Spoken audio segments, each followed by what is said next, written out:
chilling news overseas. Situation growing right now out of Russia. Yet another sign that that country is tightening its grip over parts of Ukraine in dangerous and disturbing ways. President Putin declaring martial law this morning over 4 regions of Ukraine that the Kremlin annexed, including Donetsk and Luhansk, annexed using basically illegal elections. Putin says this order is effective starting tomorrow. Again, martial law being declared by Putin in 4 regions of Ukraine. Yet another signal of the escalation we're continuing to see in Ukraine. All of this coming as more Ukrainians are left without power this morning following a handful of Russian missile strikes. More of them. Millions of people now concerned about energy needs as winter approaches. And as you can imagine, winters there are quite brutal. President Zelensky says about 30% of the country's power stations have been destroyed so far.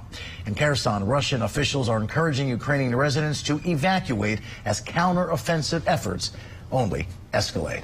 Our correspondent in Kyiv, Sergio Olmos, joining us live now from Ukraine with the latest updates. A lot of harsh news, to say the least, coming out of that region. Let's start with the breaking news from earlier this morning, this martial law declaration from Putin. What exactly does that mean, especially in light of the fact that Russia doesn't completely control the areas in question? What is this declaration perhaps setting the stage for?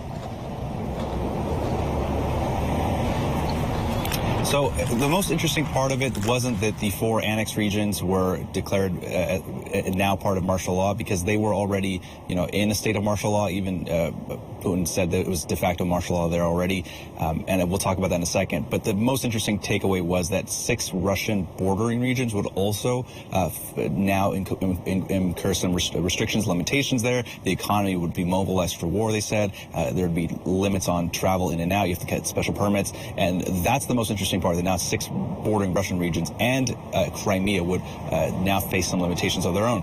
On the 4 illegally annexed regions, Luhansk, Donetsk, Kherson, and Zaporizhia, that have been declared part of martial law. I just returned from Kherson last night. I was talking to residents who've been recently liberated by Ukrainian forces. I can tell you that life under occupation, it is under martial law. There are checkpoints. There is no rule of law. Everything is according to, what the military says. And I can tell you, just speaking to people, one resident described it as mafia-like state. He said that, it wasn't even like the commander of the region was in charge. It was whoever was the local commander would come in and take over a gas station and say, you work for me now. One farmer I talked to said that as soon as the Russians came in, they took his tractor equipment, his combine rather, and it's quite expensive, as we know. And he said he looked it up on his GPS, and it was in Chechnya. They had just taken it to Chechnya. So, martial law is there are martial law and there are martial law. Here in Ukraine, there is martial law at the moment, but there is still the rule of law. What we're talking about in these Russian-occupied territories is, martial law under the kind of grimmest conditions. So is that, just to follow up, is that to suggest that the situation on the ground is not as dramatic as the headline suggests, because some form of martial law has already been transpiring in these areas anyway before today's declaration?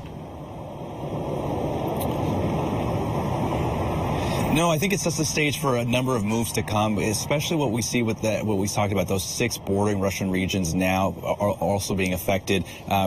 In the occupied territories, as we just talked about, there was already martial law, just as they were already being occupied. Some of this mostly is about Russia, and a lot of this verbiage is about what happens in Russia next. And there's a lot of hardliners there that are cheering today's announcement. But again, in the occupied territories, there was already de facto martial law. Gotcha. And again, the bombing continues there, targeting civilians and the energy sector, all at a time that the weather is getting colder. Just tough times on many levels, to say the least, there in Ukraine. Sergio Olmos reporting live there from the capital city of Kyiv. As always, thanks for your reporting, and stay safe.